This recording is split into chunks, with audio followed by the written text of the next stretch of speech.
This man's gonna die if we don't get him to a healer. But all our beds are taken. Martha, it's good to see you. And you, Clive. Jill? Otto said you'd been attacked by a Akashic. What exactly happened here? Those skies are what happened. Not long after they fell dark, we had our first visit. There were hundreds of them. Tried to storm the hill. Only a handful made it up here, but that was more than enough. The rest are still down there now. And while we have a few willing fighters holding them back, they're sorely outnumbered. What do you think, Clive? That we join the fight. I thought you'd never offer. Now, where I need you is the Fallen Gate. That's where the fighting is fiercest. Let the men know you've come to help. Something tells me they'll be pleased to see you. We're on our way.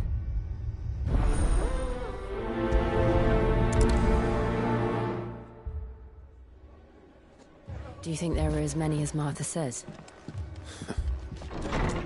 More.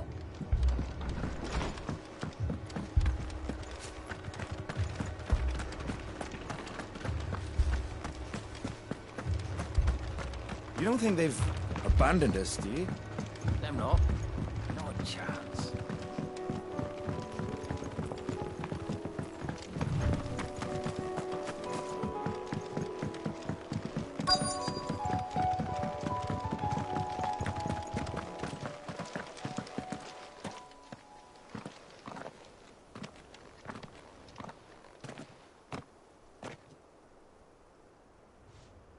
Clive, wounded. We deal with the Akashic first.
These men don't have the look of hired swords.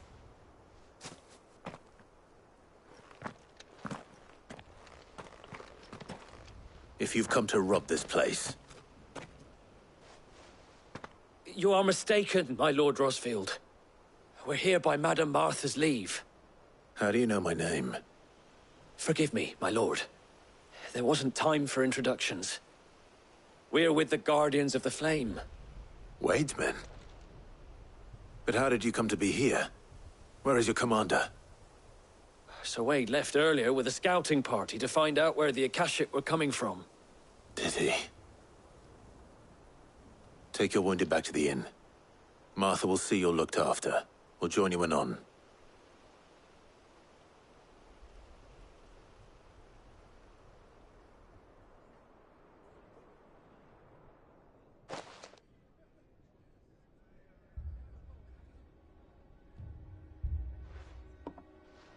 And to think you took them for thieves.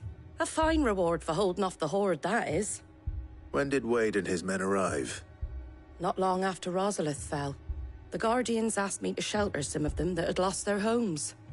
They were making ready to leave just as the skies turned, and we agreed it was best we stuck together.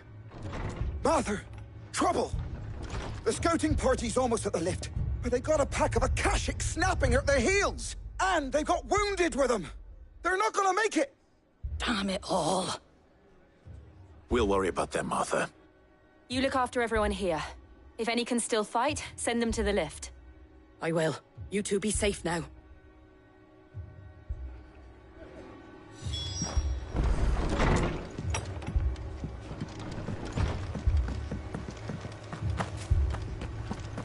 My brothers. Mad dogs. A lot of them.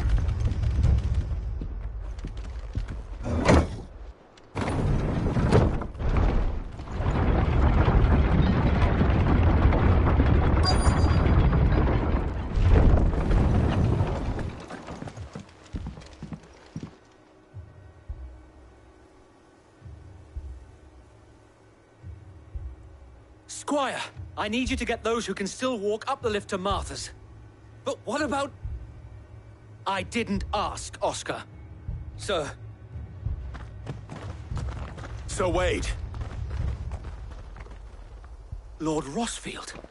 If you aren't a sight for sore eyes. Martha seemed to think you might need some help. And by the looks of it... We thought we could sneak by them. But we didn't know there would be so many. How could we have?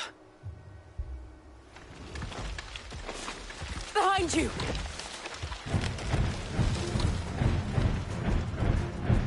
Damn it! We need to get the injured to safety. Do you think we can hold them off? We can certainly try. Are you with us, Sir Wade? Always. Then let's do our duty.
Is anyone hurt?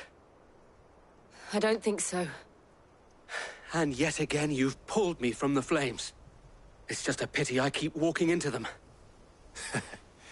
You've never been one to shy away from danger, Sir Wade. Like any shield worthy of the name. I see you're all in one piece. Martha! Is something wrong? The lookout saw smoke coming from down Eastpool way. Too thick to be a hearth. A second horde. Feel like finishing the job? Always. Jill and I will make for East Pool. You'll need to move the injured without us. Don't you worry about them. The moment my men are safe, I'll follow. Good luck.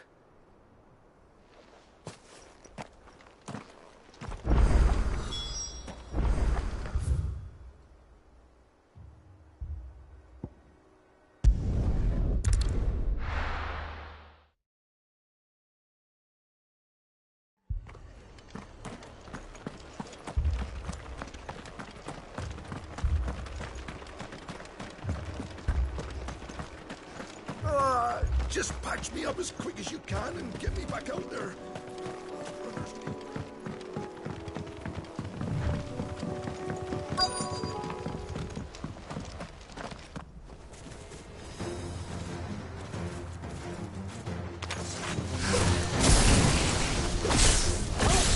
They're headed for the rest. We have to slow them down. Martha and the others won't be ready.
Something's coming. Apologies, my lord. Did I miss anything? Only the first round, so wait. Shall we? Over here!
Do you see any more? No. I think that was the last of them. But it won't be long before the next lot arrive. Then we make for Martha's while we can.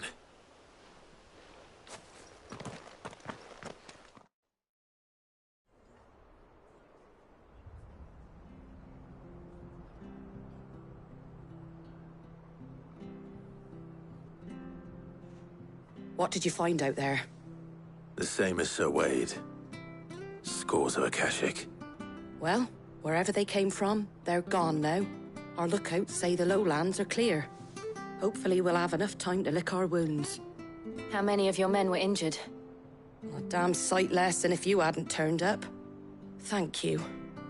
It was a hard-fought victory. But as long as the skies remain dark, I fear the Akashic's numbers are only going to rise. It's not a matter of if the Horde will be back, but when. And whether that's sooner or later, we'll need to be ready. The inn here affords a good view of the land, and is easily defendable. I'd like to make this one of our outposts. What do you say, Martha? You'd have more men to guard the rest. Well, when you put it like that, of course they can stay.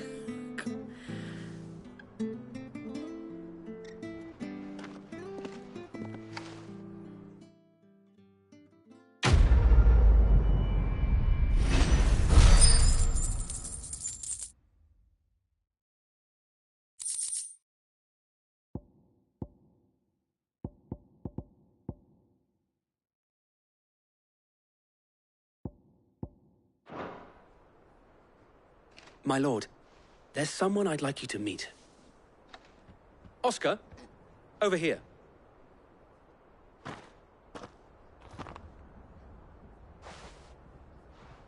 It is an honor to make your acquaintance, Lord Rossfield. I am Oscar. Oscar of House Murdoch. Murdoch? I wasn't aware the Lord Commander had children. Oh, he didn't. But his brother, my father, did. I am Sir Rodney's nephew. Well, go on then. It's not for me to ask him. Yes, Sir Wade.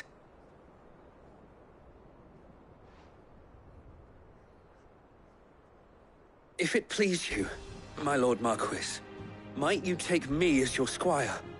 I would learn the duties of a shield from the finest. I'm sorry to disappoint you, Oscar. But I'm a shield no longer. Nor was I ever the finest. And spending time in the company of an outlaw hardly seems a fitting education for one aspiring to take his oaths. My Aunt Hannah once told me that a man is not defined by his title, but what he does in its name. You have accomplished much since taking on the mantle of Cid, winning no little honor in so doing. And I would sooner serve under an honorable outlaw than an unworthy shield. Not that Sir Wade and the other Guardians are... I mean to say that, they're... It's all right. We know what you mean. There is only so much the boy can learn from me, my lord. But a squire... Would that really be so bad? You were a squire once. And I'm certain Sir Rodney would approve.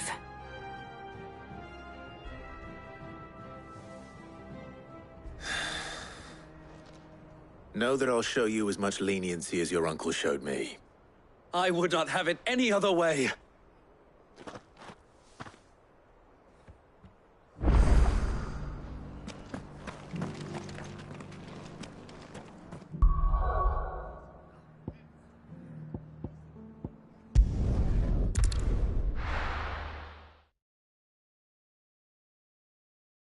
First we find Isabel. Heard a bloke saying he saw ghosts on the far side of the wall. I saw it with my own eyes. The whole of Oriflamme under a flood. And we're next.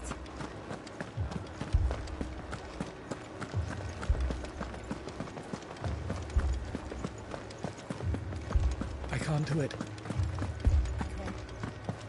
You can.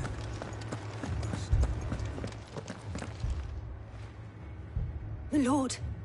My lady. We received the dame's message. There have been sightings of strange creatures, I understand. With the blue eyes. Yes. Like a Akashic, but... different. They've taken so many. I've lost count. Akashic, but different. Ultimus thralls. And what of your mistress? Is she here? Oh, no. She went to the garrison to ask what they were planning on doing about all this. Then we'll look for her there.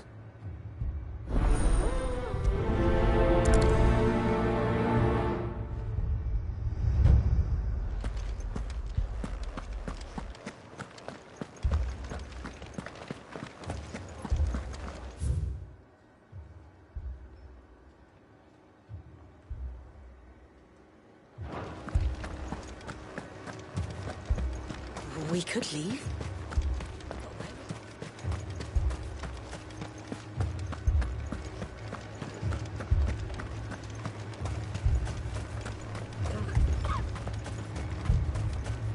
Madame, please! Half the garrison's been slaughtered by those things. We lost the captain this very morning.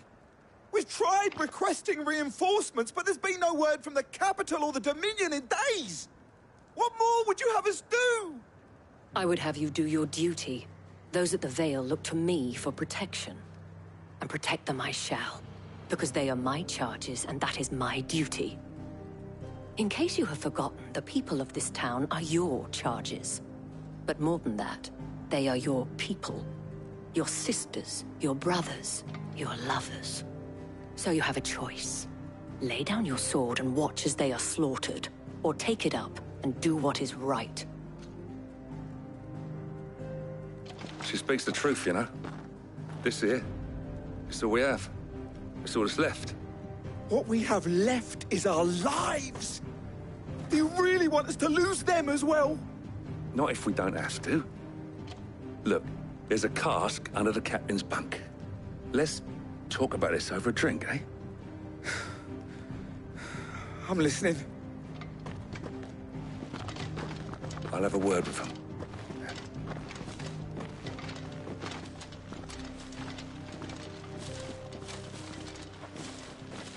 Ah, Clive. I didn't expect help to arrive so quickly. And sought to take matters into my own hands. It was a noble effort, but I thought you might still need some support. How like you to consider my needs. What we need to consider is where the creatures came from. The way the survivors speak of them, one would think they appeared out of thin air. And perhaps they did. It's hard to know what to believe these days. We'll talk to the survivors.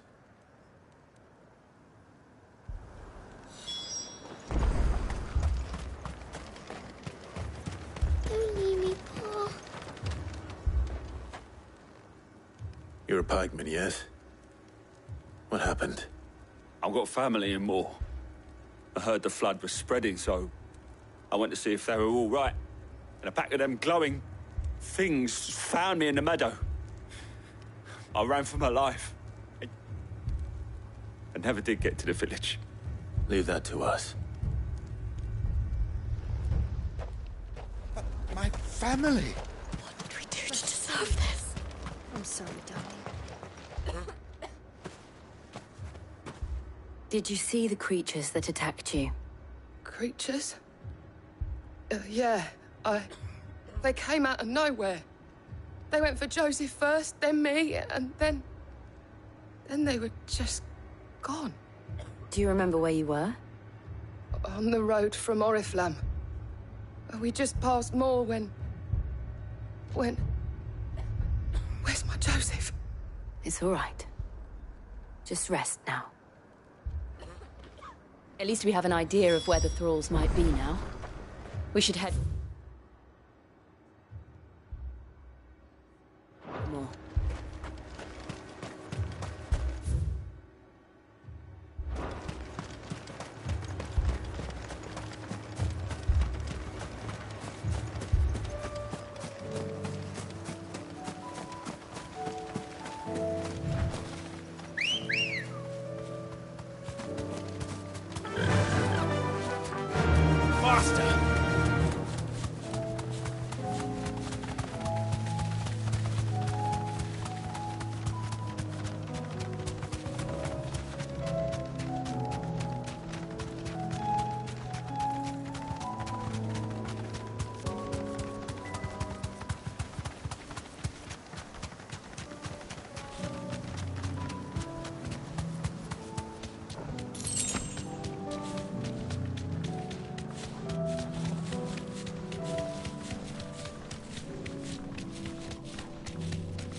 Look! I see them. With me!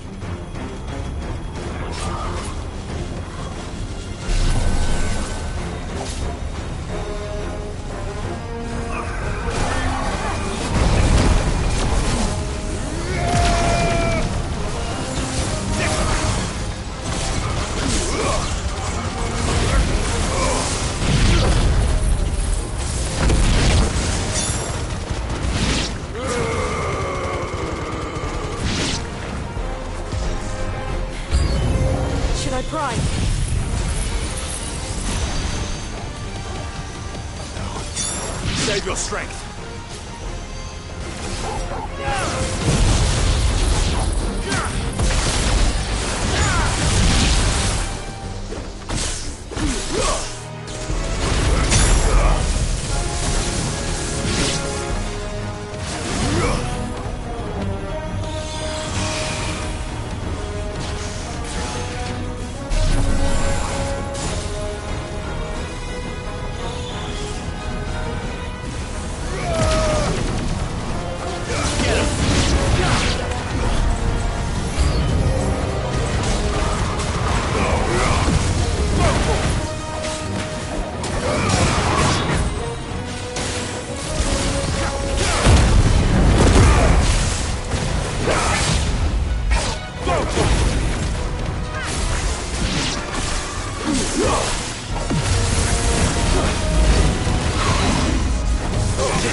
Do you think there are more? There are always more. But I'd say we've done what we can for the time being. Then we should let Isabel know.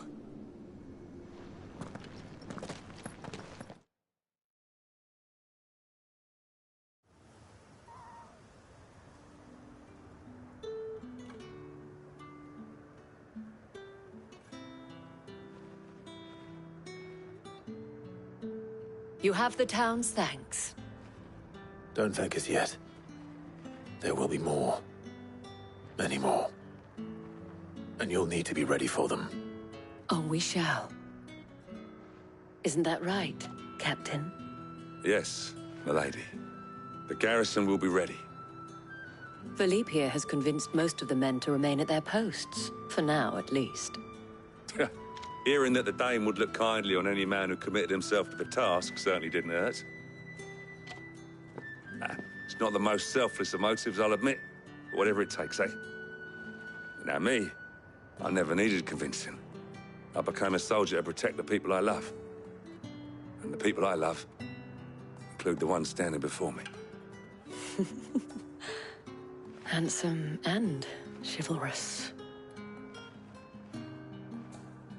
Now, if you don't mind, I have sentries to post. milady.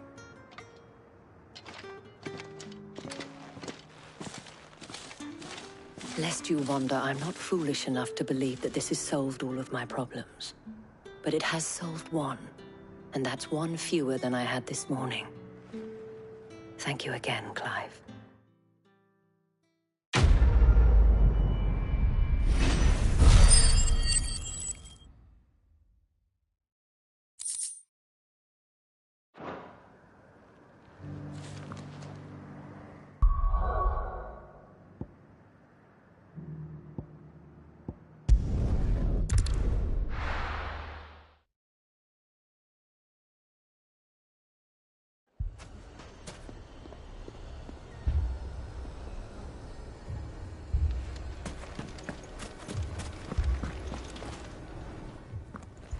Sid! Your new companion appears much more formidable than your uncle. Should I be worried? You haven't been introduced. Jill, Clive has told me much about you. All lies, I'm sure. Your Stolas said that Dalamil has a bandit problem. Indeed. Although, you're a little late. They left with our food and guild days ago. Any idea where they went? The desert's a big place. Your guess is as good as mine. But the fact is, I have more immediate concerns. What did you say to me? What did you say? Ah, as if by magic. Let's just say we've yet to reach a consensus about how to solve Dalamil's little problem. And at this rate, it won't be the actions of the bandits which prove to be our undoing. It will be our own. I've tried reasoning with the dissenting parties, but even the Desert Hare has limits. Perhaps we could talk to them. What makes you think they'll listen to us? What makes you think they won't? She makes a fair point, Sid. And you won't have wasted much of your precious time if you fail. They're just across the courtyard.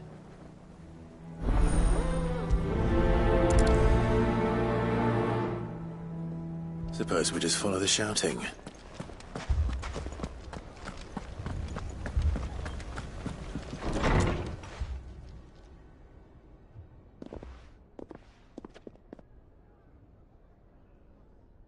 You wouldn't talk like that if it had been your men whose throats were slit.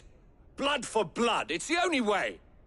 We hire mercenaries and have them mount the bandits' heads on our walls as a lesson to the rest. And what happens when those mercenaries are slaughtered like your men? Are you going to hire more? We're better off using that coin to buy food and supplies. If we hire mercenaries, the only thing we're buying is the bandits' ire. And you cannot fill empty bellies with that. Do you hear me? But what happens when they come back? Maybe it'll be your throat that's slit. That's enough. Both of you. Any more of this and I'll throw you out myself.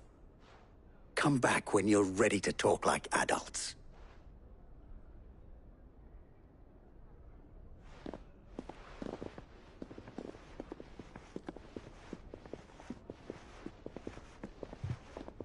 Victor. What's he doing here? Sid. And Lady Jill. What brings you here? I was about to ask you the same thing. Costness is in chaos, and the markets have all but ceased to operate. The Briar's Kiss here in Dalamil is the only place I can reliably obtain supplies. I was here to do just that when Master Lubor told me of his troubles. He thought I might be able to talk some sense into these fools. But if you're here, I suppose his patience must be waning. Who are those people? Those were the thorns in Lubor's side. And the reason this place might be headed the same way as Costness. It's these accursed skies. The darkness is enough to drive a man to madness. Or an entire city, for that matter. We're still working on the skies. But in the meantime, perhaps we can find a solution to Dalamil's problems. I hope so. For all our sakes.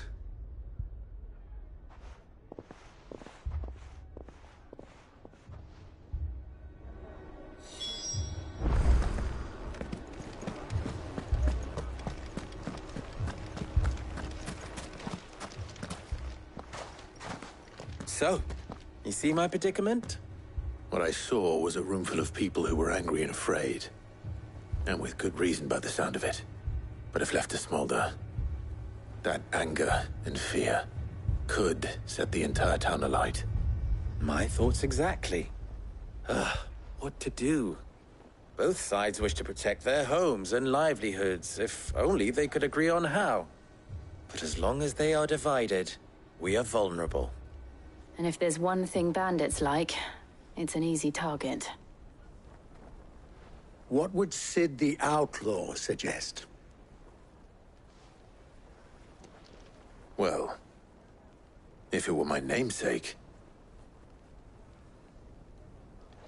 he'd let them choose for themselves, and be on hand to pick up the pieces when it all went wrong. That sounds like a recipe for disaster. A recipe for disaster is precisely what it is. But perhaps that realization would be enough to make them question the ingredients. While it's plain neither Conrad nor Natalie will countenance the other's proposal, it may still be possible to make them doubt their own. Before presenting them with a third option. And that would be? To pool our resources and save the city ourselves. Why fight each other? When all that fear and anger can be directed at the bandits. It appears we have a plan of action. Victor, pay Conrad a visit. See if you can't convince him of his folly. I'll speak with Natalie. As you wish. Your faces are not well known in this town. That may prove useful. Don't worry, Victor and I will do most of the talking. You need only play along. Play along? What he means to say is yes.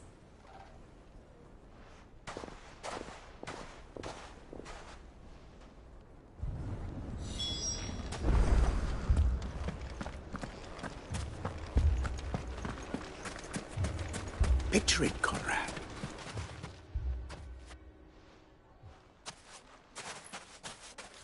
Ah, here she is. The Lady of the Spear herself. Conrad, may I introduce you to Jane, commander of the Red Wings, the oldest mercenary guild in the Free Cities. A pleasure, my lady. The pleasure is all mine. As I told you, I summoned the commander here from Canver to inquire about a contract. Victor says you told him no. That there aren't any men left to hire. Is that true? True as the crystals cracked. Nobles came and claimed every last one worth his salt. And not just from us Red Wings. You know of the 7 high houses. There must be 2 swords assigned each one. Granted, we have a few boys left. If it's boys you're looking for. Well, Conrad, are you saying that Dalamil's finest cannot defend this town better than a gaggle of unblooded striplings? That a band of beardless youths could better avenge the deaths of your brave men than you yourselves? Absolutely not. We'll show those bastards who they're dealing with.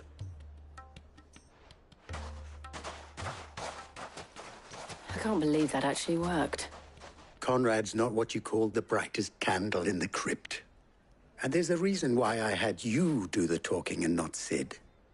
Well played, my lady.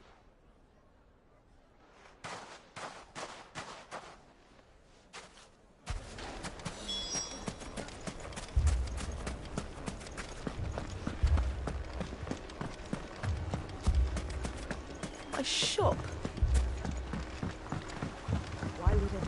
If I had my pickaxe, I would... I mean, it may still be possible to buy some. Ah, here he is now. Natalie, allow me to introduce Lord Underhill of Randalar's prestigious League of Merchants. Lord Underhill. At your service. Underhill? I was just telling the good lady of our conversation, my lord, and how you were lamenting the state of the capital's stores. Lubor says that not only are the granaries almost empty, but that war and the Blight mean this season's harvest won't be enough to fill them for winter. Indeed, certainly that is the case. The nobles in the capital are buying up the city's stocks of barley and wine, driving the prices higher than most commoners can afford. It is only a matter of time before the peasants revolt. It is worse than I thought. If what Lord Underhill says is true, I fear we have little hope of supplementing our stores, meager though they regrettably are. And while I applaud your endeavors to dissuade our more bellicose citizens from seeking vengeance, I sense Conrad is not wrong in his assessment of the bandits' likely return. Which means that now, more than ever, we will need to secure what little we still have. Food, weapons, herbs, everything. If our humble town is to endure not only this hardship, but those that are certain to follow, we must stand united. All right. If it will help to protect my home, I'll do it. But you needn't have gone through this charade.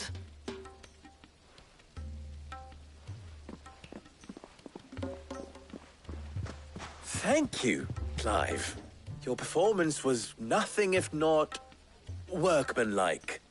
She saw right through it. I didn't say it was good, merely that it produced the desired effect. Now, my scouts should be returning shortly. Meet me back at the Briar's Kiss, and we shall see what we face.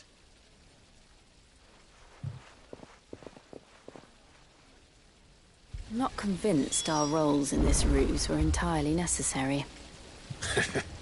I don't know. I have no choice. Conrad seemed quite taken with you. To defend what little we have.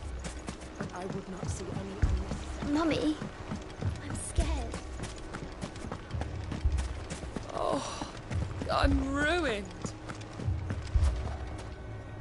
Good news, Sid. Both Conrad and Natalie have somewhat gracefully accepted their new roles. With time, they may even learn to. Time no longer appears to be the luxury it was before lunch. I take it your scouts found the bandits. Technically, it would be the bandits who found my scouts. It appears they march for Dalimil as we speak. All of them.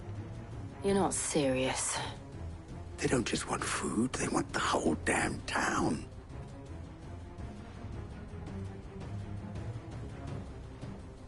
I have a favor to ask. I'm told the bandits march in two groups, one from the south and one from the desert, in a move doubtless intended to stretch our already gossamer-thin defenses. Very well. Jill and I will meet those from the desert.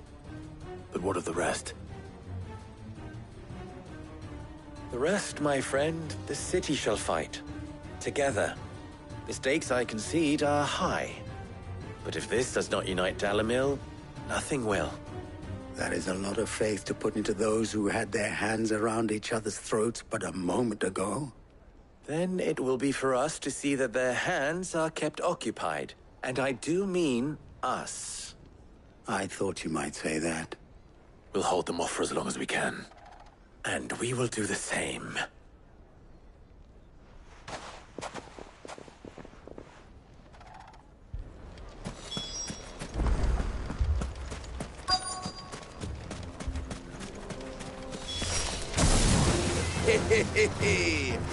The women folk have come to welcome.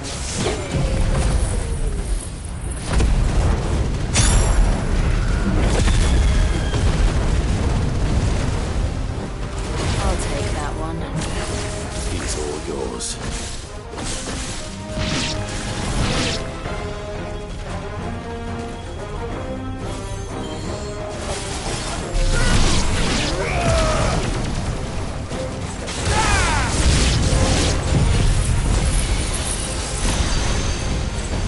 They mean to overwhelm us.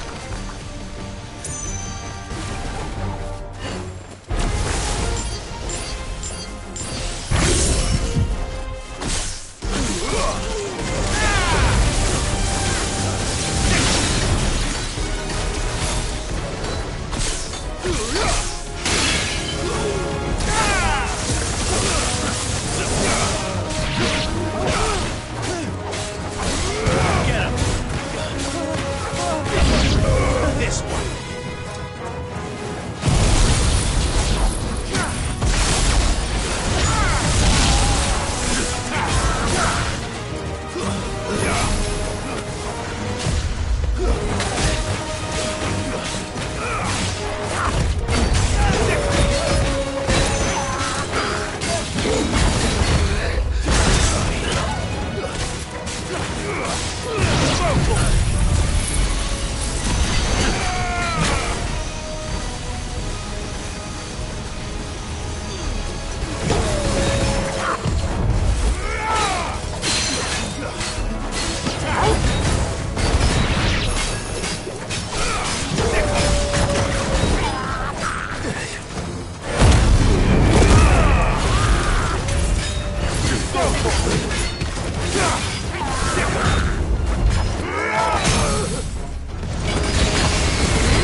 The townspeople.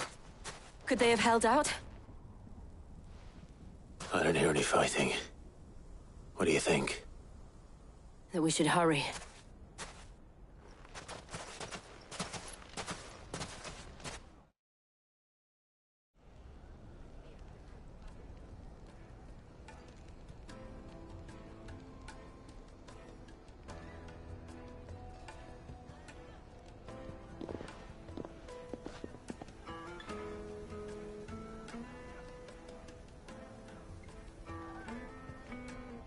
Natalie, I owe you an apology. You did well out there. The inn would have been lost had you not held the line. Without you, there would have been no line to hold. You saved us, Conrad. You saved Dalimil. We all saved Dalimil.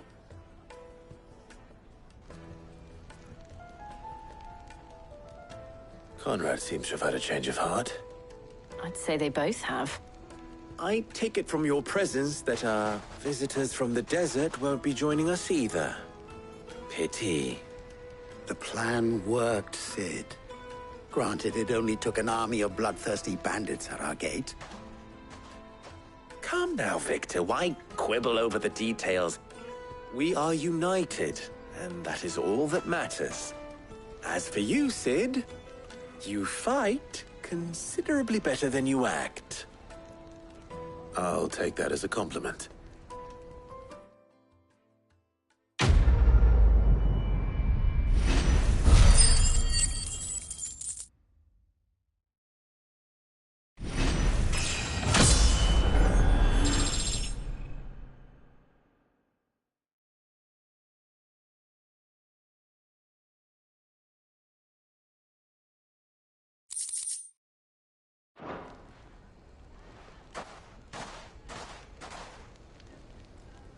Our friends seem to have things under control. For now, at least. Let's go and put Otto's mind at rest.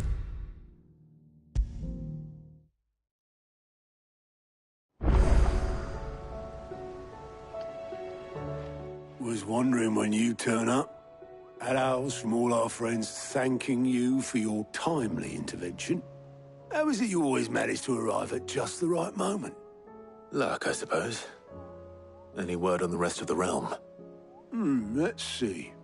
Storm's still crying out for mother crystals. The nations are still in chaos. And the skies are still the color of a kick in the kidneys 2 days on. So... Right. Clive, we knew this was going to happen. Well, not the bleeding skies part, but you take my point. Now's not the time to second-guess yourself. Now's the time to visit the infirmary. Talia says your brother's awake. Thank you, Otto.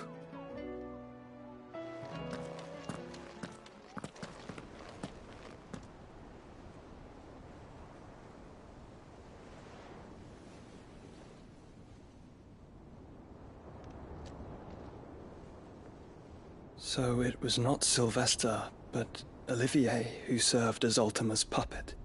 And when Dion learned of this, he sought to slay the fiend.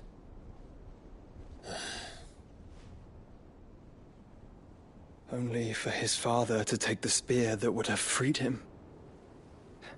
Enough to drive a man to madness. Small wonder he hasn't stirred. I would be afraid to wake.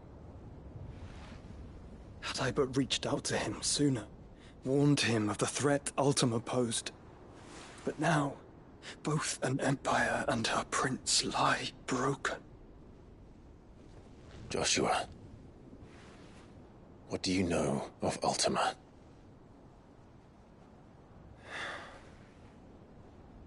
Very little, I'm afraid. Despite my best efforts. 18 years ago, as I lay buried beneath the rubble of Phoenix Gate, 'twas not death who came for me, but another. And it was while in my rescuer's care I first heard of Ultima. I've been chasing his shadow ever since. Ultima is driven by some deep, dark purpose, and for whatever reason, it would seem you are crucial to his designs. He will stop at nothing to have you, even if that means toppling an empire. But why me? What possible use could I be to such a creature? That is one of many answers that have eluded me. Yet, I am certain of this. It is not mere chance. You were chosen for a reason. All dominants carry within them the might of an icon. Nigh limitless power that is at once acutely limited. I wield fire, and only fire. And I only ice. 8 wardens for 8 elements. But you, Clive. You are different. You're special. Your abilities begin with the flames of Ifrit. But they do not end there. The fact Ifrit can even exist goes against everything we thought we knew of dominance. Perhaps Ultima has been waiting for one such as you, whose potential is truly limitless. I've encountered that thing several times now. If it or he, as you say, needs me, why hasn't he claimed me as he did the boy? Were I to hazard a guess, I'd say the two of you are somehow incompatible. His mind not properly attuned to your body. His mind? Mind, awareness, spirit, call it what you wish. But I believe Ultima to be an embodiment of the concept. This is why I struggle and fail to contain him here inside me. I'm sorry. Inside you? With every setting sun, I feel my strength wane. And though the Phoenix's flames mend the prison I have made for Ultima, they do so at a cost. We must find a means to bring an end to him before I meet my own. What were you thinking? It was that or let him take Clive. And I've always had a soft spot for my brother. But that doesn't mean you should sacrifice yourself to save me.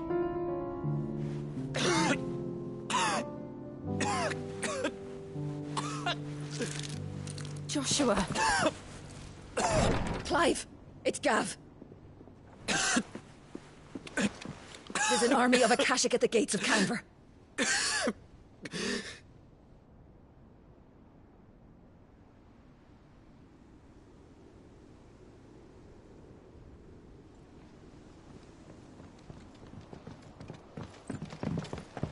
Well, what's the short of it? Thought Tyre told you. The capital of the Free Cities is under siege by an army of monstrosities.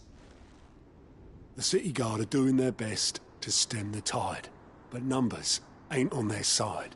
What of Lord Byron and Mid? Were they able to escape? No, but they're all right for now. They're hiding with Gav at midship. We have to get them out of there. And we shall. Otto, prepare a Stolas. Tell Gav to stay exactly where he is. Understood. Vivian, what's the swiftest route to the Free Cities? That sounds like a question for the map. Look here. This road, through Tabor, should provide the least trouble. Good. What a coincidence. Tabor is exactly where I'm bound. Joshua, Bed is where you should be bound. You don't think I told him the exact same thing? Were Tyre not such a talented healer, I would surely have been inclined to agree. But, thanks to her ministrations, I feel I may safely rejoin my attendant, who was to wait for me in Tabor if we became separated. All right, we travel together. Clive. If he stays close to me, he'll be fine. Thank you, brother. I'll look after him.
It's like a dream, the four of us out walking like we used to.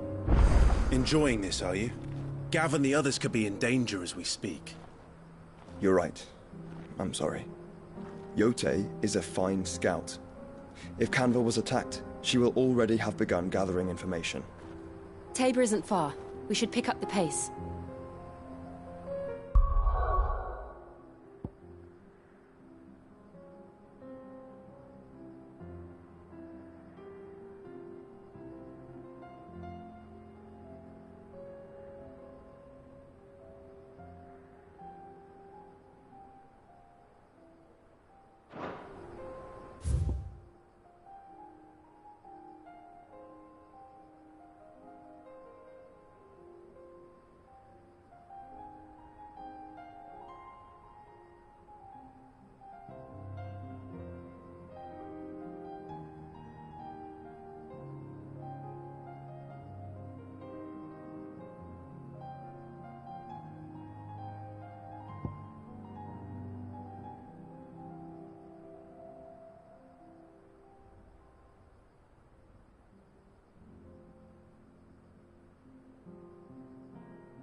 Seems the hideaway's lost its appetite.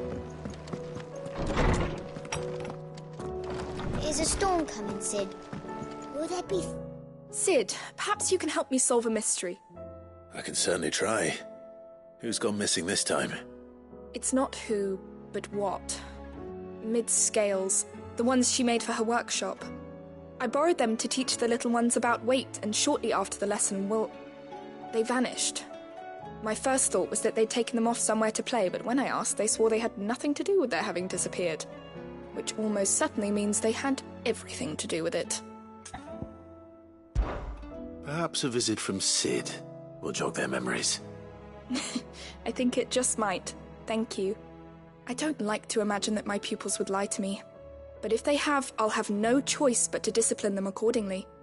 They were in the atrium when I last saw them. As always.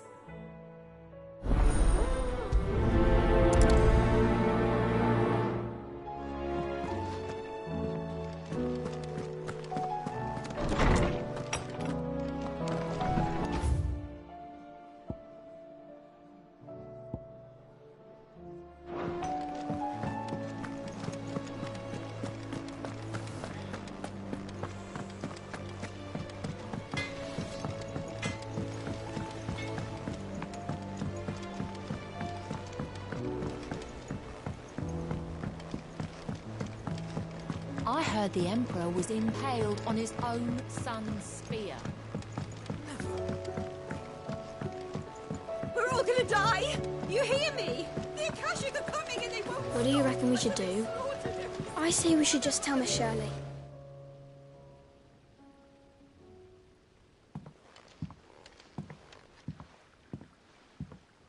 Sid! Hard at your studies, I see. And what is that? It's not a set of scales, is it? No. Of course it isn't. Well, not anymore, it's not. Oh! And just how long hasn't it been one? We're sorry. But we didn't break them. We dismembered them. Just like Miss Mididol showed us. Miss Mididol? And why would she have you dismembering her creations? Because that's the only way to become a ninja-neer. Miss Mididol said, the best way to see how something worked is to take it apart and put it back together again. Well then, your work is already half done. Carry on. About that. The taking apart was easy enough, but it's the putting back we can't work out. Speak for yourself. The heavy thing goes at the bottom. Then...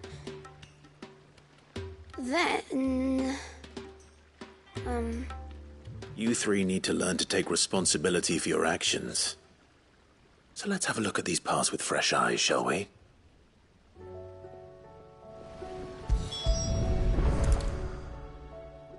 All right. Everything here was once part of Miss Mididol's scales. Every piece has its own role to play, and each is just as important as the others. If even one of them is missing, the scales won't work. So let's think about what those roles might be. You already know one of the pieces. The body. Its role is to support everything else. But what of the others?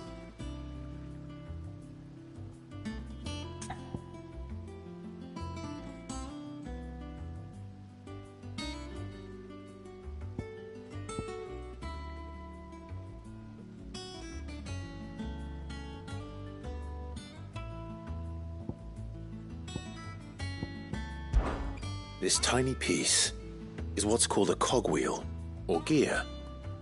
Have you ever seen one before? I have. Miss Mididol's dungeon is full of them. Most are on the floor. She puts them in all her inventions. They spin round and round and round and round and... That's right. They're very useful when you want to make things move. Do you remember if there was anything on the scales that moved? I remember the arm moved when I tried weighing an apple. And then somebody ate it. It's not my fault. You shouldn't have tried weighing it before lunch. You know what part's supposed to move and how it's supposed to move. So, let's put the pieces together first, see what doesn't move, and then stick the cogwheel to that. Not a bad idea. You see? It's not so difficult.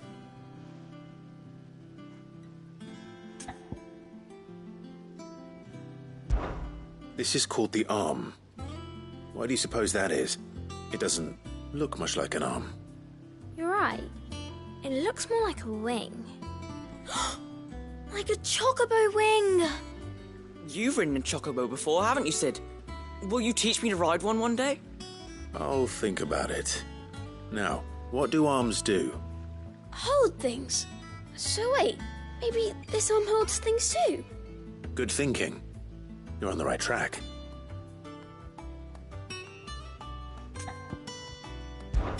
These round parts are called the pans.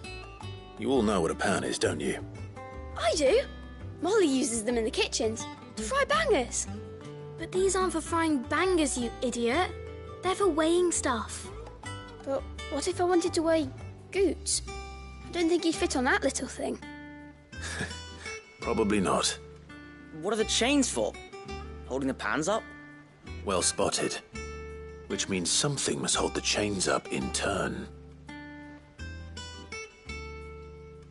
So, now that we've taken stock of the parts and learned what they do, what do you think? I think we've got it. Then here's what we'll do. You tell me what goes where, and I'll put the scales together.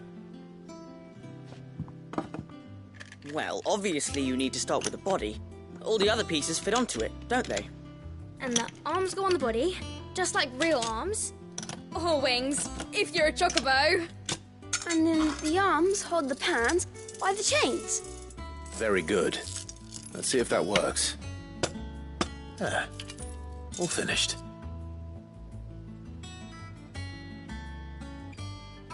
Yes! We did it! Well, with Sid's help. Oh, I just put the pieces together. It was you three engineers who showed me how. That's right. We're Miss Mididol's hairs. Her hairs? Yeah, hairs for the future. She's showing us her secrets now, so we can help out the hideaway when we're older. What do you think, Sid? Are we almost ready? With a little more help from Miss Mididol and Miss Shirley, I'd say it won't be long at all. You hear that? It won't be long. Until then, though, do try to be honest with Miss Shirley.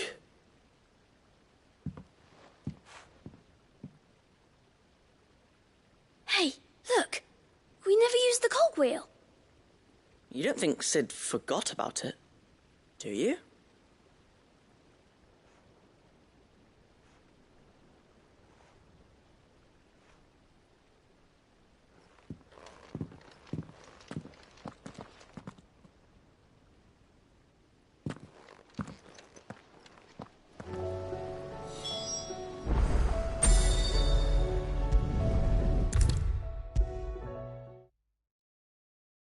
Is a storm coming, Sid? Will there be... Well, did you solve the mystery? It was as you thought. The children had the scales, or the parts of them at least. They dismantled them to see how they worked. Oh, no, Mid will have my head. Thankfully she won't. This might even have been her idea. Although I was the one who ended up teaching the lesson. I'm so sorry, Sid. I know how busy you are. I shall see that the children are properly punished. Please, there's no need. Mid seems to have taken the three of them under her wing. She's even calling them her heirs. She'd have them follow in her footsteps. And her father's. I see. Sid, do you know why Mid has been spending so much time at the hideaway of late? She told me it was because her studies have been interrupted by events in Canva. Is that not true? No, it isn't. The university offered her a commission. In exchange for full tuition, room and board, they asked her to oversee the design of several new war engines. To anyone else it would be an opportunity, but to Mid, who lost both her parents to war, it was a bitter pill. One she was none too keen to swallow. But that should come as no surprise. She's only ever cared about bringing people hope. The very last thing war can be said to do. Which explains her heirs. She's working to give them a better life. And so should I. What's the odd engineering lesson? Oh, you've given them far more than that. And I'm sure they're very grateful.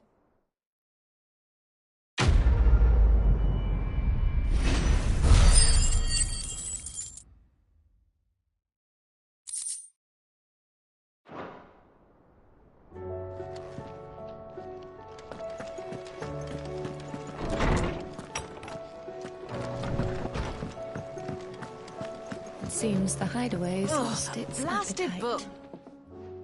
Here, you put me in this situation, Clive. You can bloody well get me out of it. I need a hand with a recipe. Are you sure it's me you're looking for? I'm not much of a cook. I'm all the cook will be needing, thank you very much. What I want from you is a little of your time, all right? Oh, and perhaps your sword. You remember Ivan's stew, right? Well, despite the look of the thing, and that awful stench, people wolf it down. So I thought I'd try making one of these supposed masterpieces myself. Had a peek at the book and gave it a go, but, well... It wasn't as straightforward as you'd hoped. Ivan had the same problem. Yeah, but this is my blooming kitchen, and I will not be outdone. So if you don't want to be seen as playing favourites, I suggest you lend me a hand. I've never been one to play favourites, Molly. And I would be only too happy to lend you a hand. So, what's on the menu this time? A fried mortress of skyworm. That's one heck of a name, innit? Recipe seemed easy enough to an old hand like myself. Thought I'd followed it to a T. Only, turns out skyworm livers and drake's mint are not what I thought they were. At least I hope they're not, given the rancid mess they made. Ivan said the recipes in the culinary pilgrimage date back centuries. Who's to say the ingredients even exist anymore? Well, that's a question for a scholar, wouldn't you say? Perhaps you know of one? Kindly old fella who haunts the shelves, maybe? Fine. I'll go and speak to Harpocrates. Perhaps he'll know something. And if he does, I'll see if I can find your ingredients for you. You do that. Lest we forget, you've got a reputation to uphold.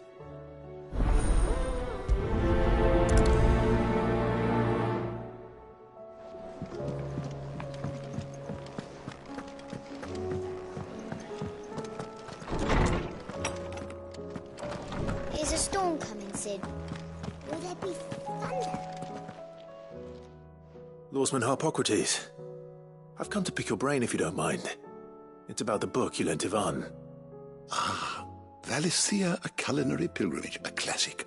One of my favorites, in fact. The young man did a wonderful job with the Chance's stew. I do hope we shall be able to sample more such marvels in due course. That's actually why I'm here. I don't suppose you know where I might find skyworm livers and drake's mint. Ah, so the fabled Sanbriquois delicacy is next on the menu. Delightful. The descriptions of fried mortress never fail to make my mouth water. Now, skyworm is a somewhat antiquated name for the wyvern, their ground livers being the paste from which the mortress is made. Dragon livers. How very Sanbriquois. One would have thought the disciples of Bahamut would have a touch more reverence for their icon's brethren, but apparently not.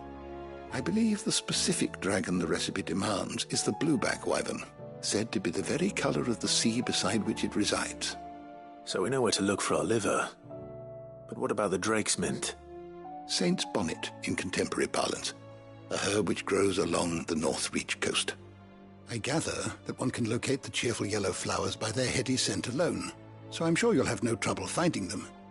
I may add that people once believed game was best served with the flora that sustained it in life, in which regard fried mortress of skyworm is undoubtedly a typical dish of the time.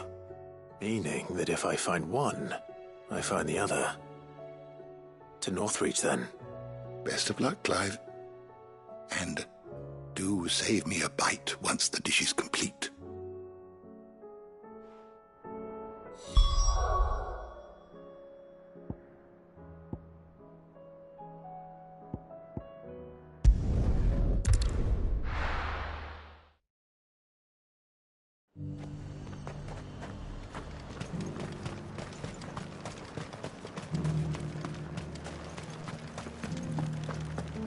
But there were go. Set the gates, not Daisy.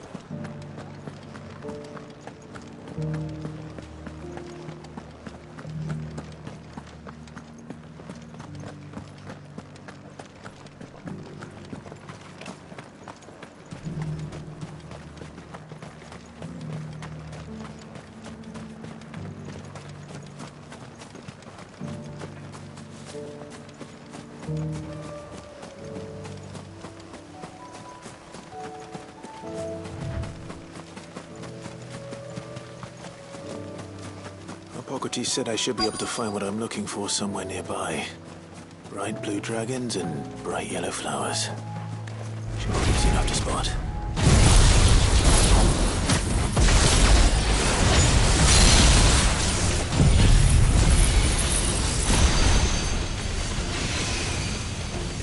This must be our wyvern.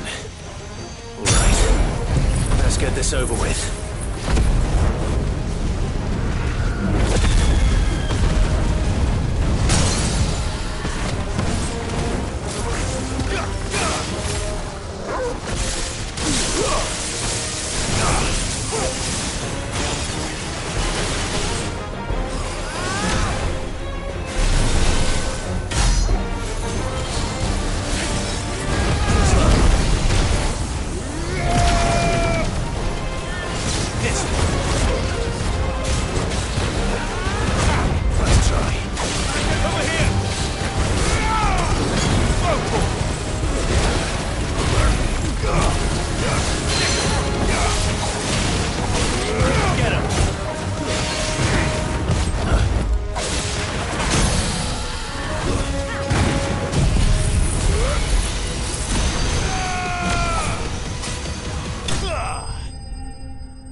That's the wyvern's liver.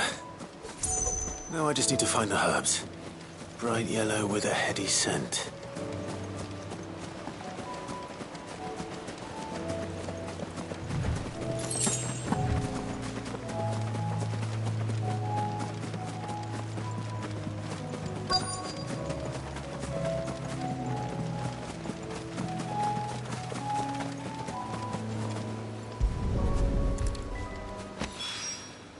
I think that's everything Molly needs to resurrect her recipe. Better head back.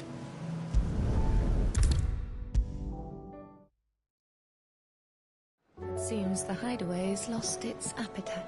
So, did you have that word with Tomes then? I did, and he was as helpful as ever. He told me exactly where to look, in fact.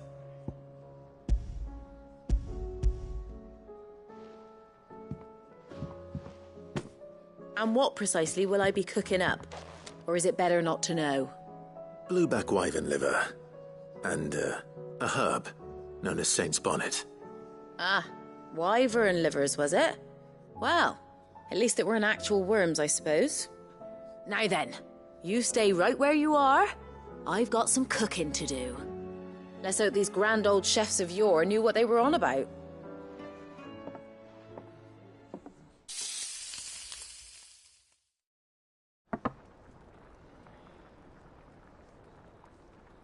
And here we have it. Fried mortress of skyworm. Ivan's offered to make sure it's fit for consumption. Well, I say offered. He as good as begged. And rightly so. Is there any higher honour than partaking in a slice of culinary history?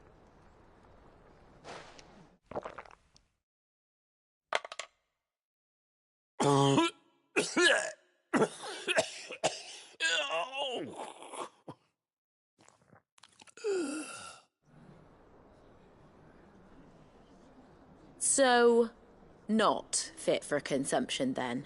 What witchery is this? The crackle of the crust gives way to an almost violent richness. Yet, it is the piquant kiss of the saint's bonnet that tames this savage dish. It is a tour de force. A force of nature, even. A maelstrom of flavour and sensation. A graceful beast emerging from centuries of slumber. I think he likes it. Well, I can't quite tell with all that nonsense he's talking. But I reckon you might be right. It was decent then, I take it. Decent? It's remarkable. And I defy any man to say a word to the contrary. Sid, might I suggest that you command a party of your finest men and women to procure a dozen blueback wyverns forthwith? I'll give it some thought.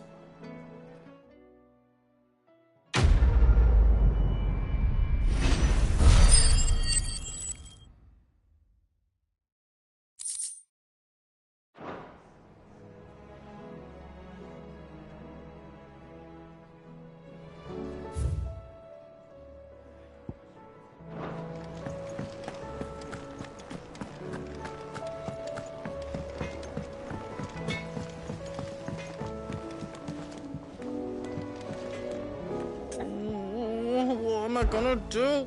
Is everything all right, Goots? You seem more discomposed than usual. Oh, I don't know what that means, but I'm in a bit of a muddle. Oh, I think Nan might be in trouble, and she's... It's all right. You can tell me. There was a trader came by. One of our usuals, like... Said he'd heard some rotten rumours about her down Dalimil Way. Folk are saying she's been selling to bandits and cutthroats and that. I mean, she's fond of a chance to make a coin or two, aye, but she'd never do business with baddies. Especially not the kind who go hurting people who haven't done out. I wanted to ask her about it myself, but I'm scared she'll give us a tongue lashing. She'd never give your tongue a lashing, though, would she? Don't worry. I'll speak to her. Oh, thanks, Clive. You'll let me know what she says, won't you? Of course. I'm sure it's all just a misunderstanding.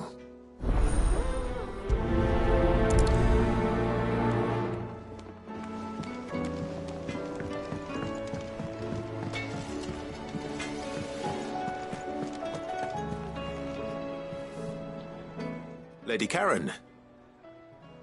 How's business? Not nearly as foul as the weather. You're doing good trade, then? Both in and out of the hideaway? Can't complain. Wait.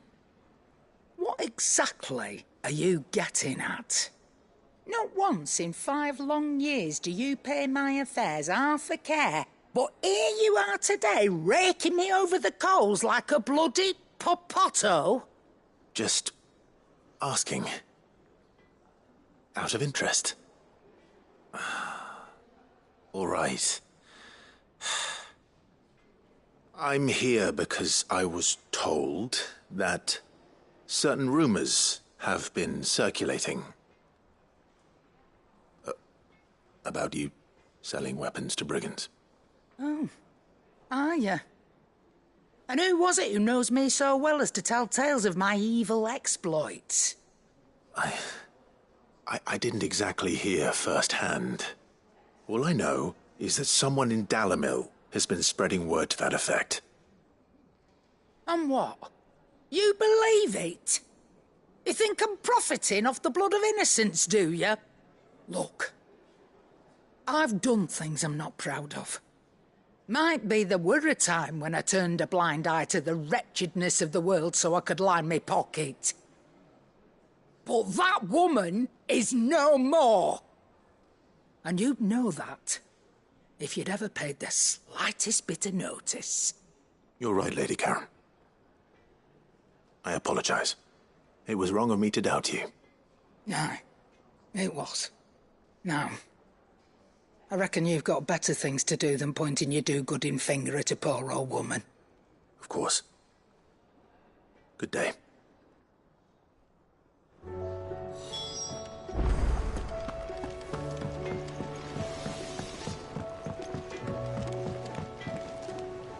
I spoke with Lady Karen. What did she say? That the rumors were unfounded, and that I was a fool for thinking they might hold any truth. along with some other things that made her feelings clear. And while it sounds like she may have done things she regretted in her past, she says those days are behind her. Oh, well, that's good. I knew Nan wasn't caught up in out bad. But why would people say she was? What did she ever do to them? It's not right. No, it's not. But people do things for all sorts of reasons. Perhaps we'll never know. Well, I'm going to find out. That trader, he said they were all talking about her in Dalimil. So that's where I'm going. I'll find someone who'll tell me, you'll see. Are you sure that's wise? Whoever's spreading these rumors means Karen ill. Oh, right. But that's why you'll be coming with me, isn't it, Clive? I suppose it is.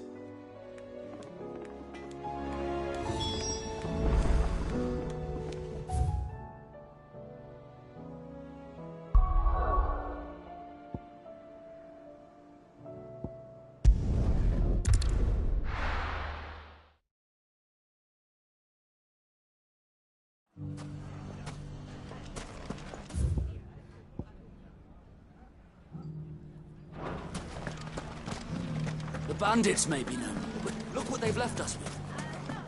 Got a hard time, but... It shouldn't be too hard to find goods. Are the bad men going to come back? The gentlemen of the town guard are a strapping bunch.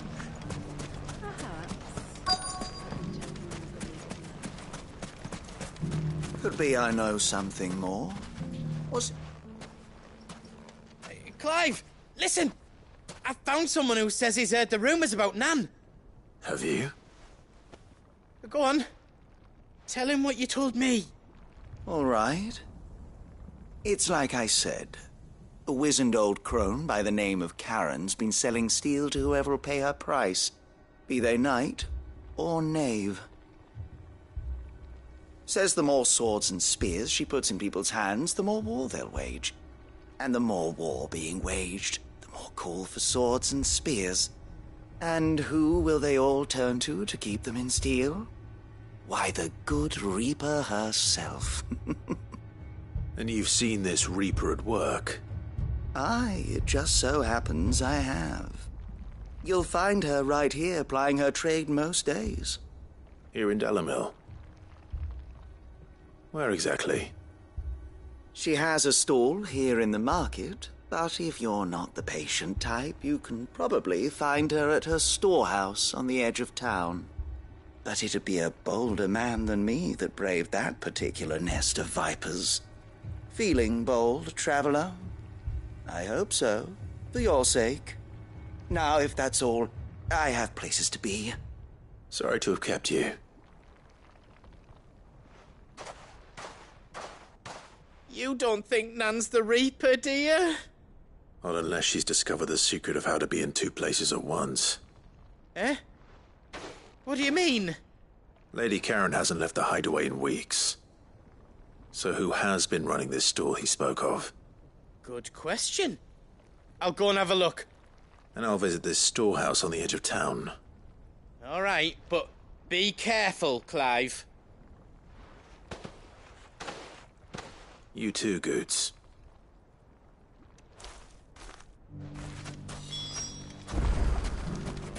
The finest sell swords in Storm couldn't hold a candle.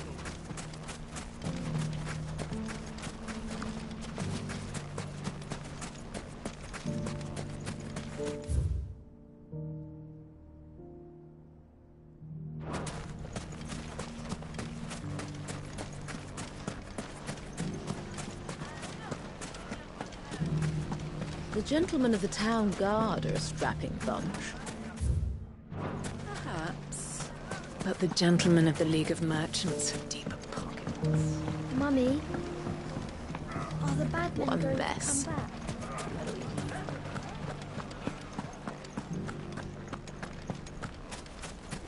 You fought very bravely. The safety of the town is in our hands.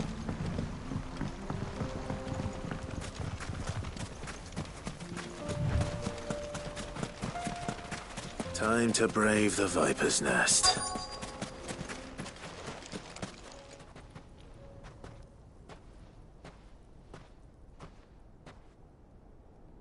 Just you, is it? Thought I might have laid it on a bit thick. It was a fairly unconvincing tale. So, what now? That's up to you. Die a slow death, or a quick one. Boys, he's all yours. But that sword is mine.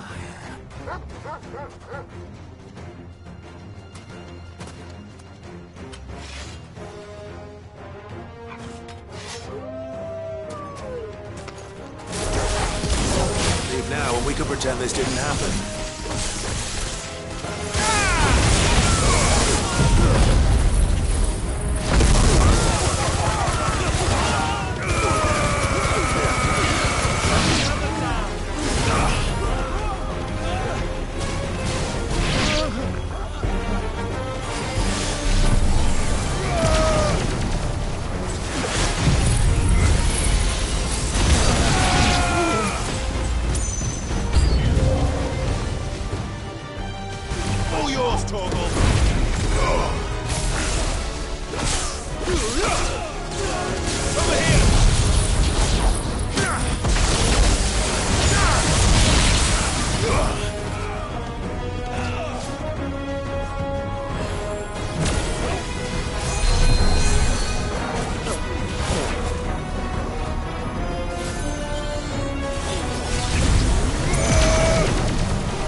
Oh, you've done it now.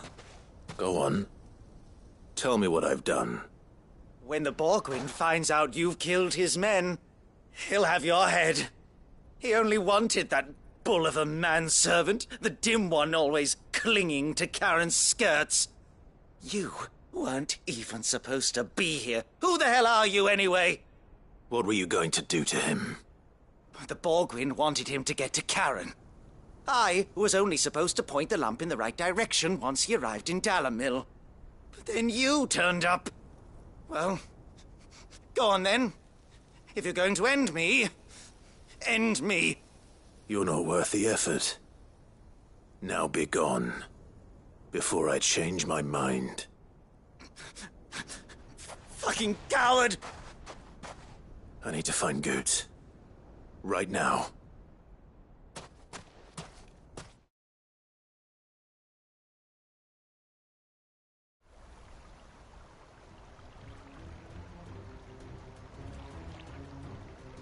Get your filthy paws off me, you naughty-pated lout! Stop calling me names! And stop spreading them horrible lies about Nan! Well, that will be easy enough. For they are not lies. Every last word is true. And she must pay for her crimes in blood. Blood? Goetz, are you all right? He's gonna kill Nan! He said she had to pay in blood! After what she did, it is only right. She ruined my life and the lives of countless others. That loathsome harpy's very existence is a crime, and I will not allow it to continue. Goots, was it? I have no quarrel with you. Only with your employer. Run along now. You need not pay for her sins. No. No? I don't care what she did. I won't let you hurt Nan. Promise me you won't hurt her, or I'll kill you myself! Goot, no. Enough, all of you!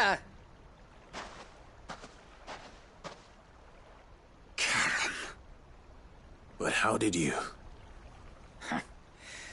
You're a sight less clever than you think you are, the pair of you. Did you think I wouldn't notice the two of you slinking off together? Well, the whole thing got me thinking, who in Dalimil might bear me a grudge? And a certain snivelling shit I ran afoul of in my fairy years came to mind. Though it was just Bogan back then, wasn't it? I thought the years might have taught you some sense, but I see you're the same pants-pissing craven you've always been. What was it we called you? Wet legs? You bitch!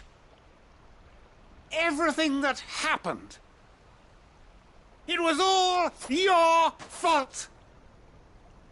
And now you'll finally pay for what you did to me!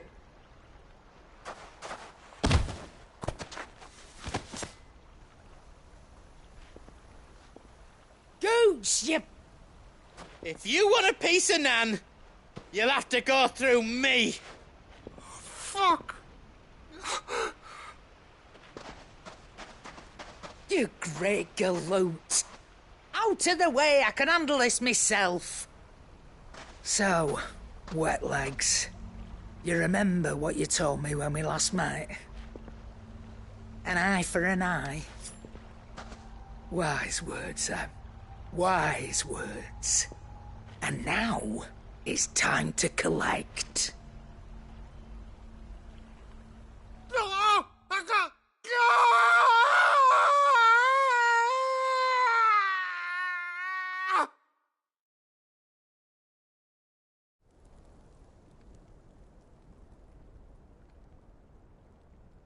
Sorry to keep you waiting.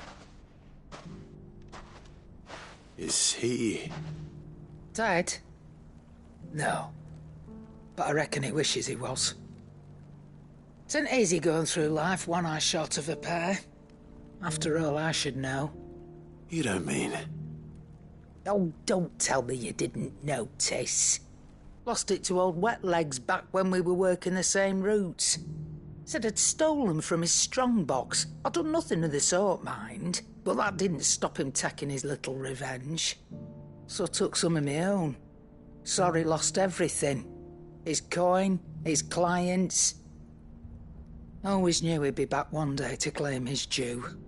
But he crossed a line dragging poor Goots into this. He didn't hurt you, did he? No, Nan. Still got all my arms, see? Legs too. But what if he comes back again? What if he does? First we take the other eye, then we work our way down. He'll learn his lesson soon enough. But something tells me the Wet Legs has learned it already. Right. Let's get you back to the hideaway. You've attracted quite enough attention already. Ta-ra, Clive. Remind me never to cross you, Karen.